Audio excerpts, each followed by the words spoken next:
Thank you for taking the time to watch my revision of the textbook I wrote to teach homeschoolers world history. A Bible Believer Looks at World History. Now, I'm going to pick it up where I left off last time. Don't know if it was yesterday or not. But Durant tells us that Nebuchadnezzar II, now Nebuchadnezzar was also in the name of an earlier king from the early 12th century BC that Biankowski told us about, was the son of Nabopolassar, who, in alliance with the Medes, liberated the Babylonia from Assyrian control. Nebuchadnezzar's inaugural address to Marduk, God in chief of Babylon, as Durant calls him, or another alias for Satan, as I call him, gives us a hint of the new king's character and goals. And here's his quote: As my precious life do I love thy sublime appearance. Outside of my city Babylon, I have not selected among all settlements any dwelling. At thy command, O merciful Marduk, may the house that I have built endure forever. May I be satiated with its splendor, attain old age therein, with abundant offspring, and receive therein tribute of the kings of all regions from all mankind. Unquote.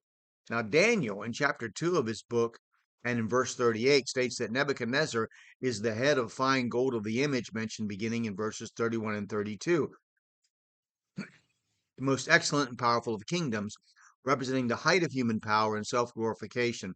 All others after him would be inferior to him.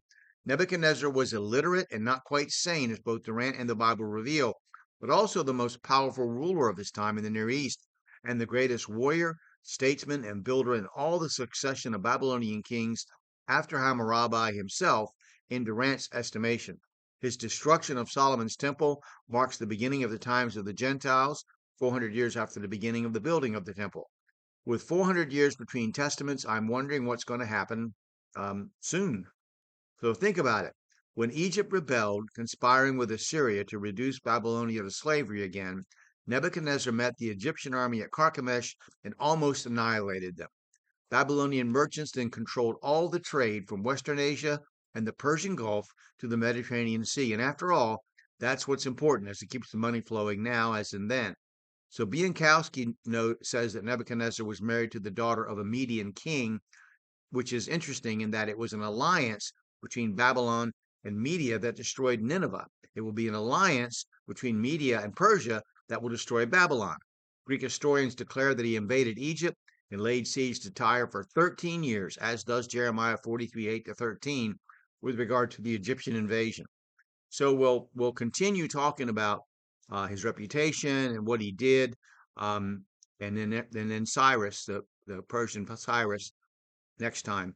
But if you watch this video, click like, please. If you disagree with me, post your citations.